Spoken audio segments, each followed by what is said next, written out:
یہ ہے کہ 73 فرقے ہیں، ان میں سے کوئی ایک فرقہ بتایا گیا ہے کہ وہ جنت میں جائے گا. تو میرا یہی کویشچن تھا آپ سے کہ وہ اس فرقے کی تلاش ہم کیسے کریں گے؟ یہ بھی آپ کو غلط بتایا گیا جی. اچھا، جی جی، اسلام میں کہیں نہیں آیا کہ فرقہ کوئی جنت میں جائے گا. صحیح.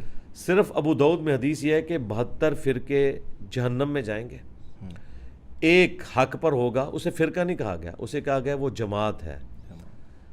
اور بخاری مسلم میں الفاظ ہیں، میری امت کا ایک گروہ قیامت تک حق پہ قائم رہے گا. کوئی نقصان پہنچانے والا انہیں نقصان نہیں پہنچا سکے گا، وہ غالب رہیں گے. اس پہ امام بخاری نے باب باندھا ہے، ہوا اہل العلم، اس سے مراد اہل علم ہے، جو علم کی بنیاد کے اوپر عقائد و نظریات کو لے کے چلتے ہیں. تو پہلی بات تو یہ کلیئر کر لیں کہ فرقے سارے ہی جہنمی ہیں.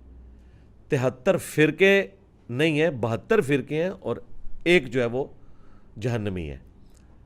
72 جہنمی ہے اور ایک جنتی ہے، اور وہ جو جنتی ہے وہ فرقہ نہیں ہے بلکہ وہ گروہ ہے.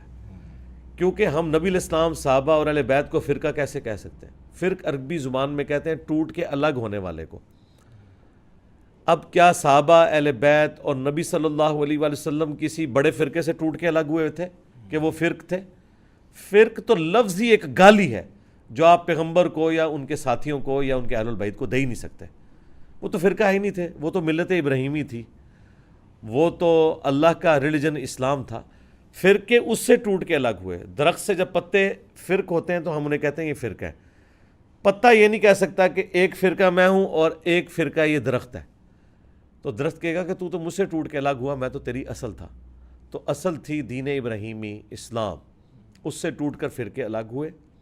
وہ فرقے جہنم کی طرف جانے والے. وہ اصل کیا ہے؟ اگر نبی صلی اللہ علیہ وآلہ وسلم، ان کے صحابہ اور اہل بیت بریلوی، دیوبندی، اہل حدیث، شیعہ تھے تو آپ یہ بن جائیں، اور اگر وہ مسلم تھے تو آپ مسلم بن جائیں. ہمیں تو یہی بتایا گیا کہ وہ مسلم تھے. وَسَمَّاكُمُ الْمُسْلِمِينَ ملت ابیکم ابراہیم هو سماکم المسلمین من قبل وفی ھذا.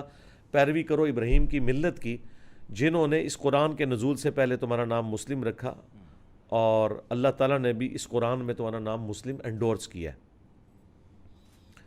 اور ابراہیم علیہ السلام کے بارے میں تو قرآن میں آیا ما کان ابراہیم یہودی ولا نصرانیہ. ابراہیم نہ تو یہودی تھے نہ نصرانی تھے. ولیکن کان حنیفا مسلما وما کان من المشرکین، بلکہ وہ تو سب سے ٹوٹ کر ایک اللہ کے ہو گئے تھے، وہ مسلم تھے اور مشرک نہیں تھے. اور ہمارے نبی علیہ السلام کے لیے بھی یہ آیا کہ آپ دین ابراہیمی کے اوپر ہیں، آپ مشرک نہیں ہیں، آپ مسلم ہیں. تو اسی پہ ہمارا فخر ہونا چاہیے.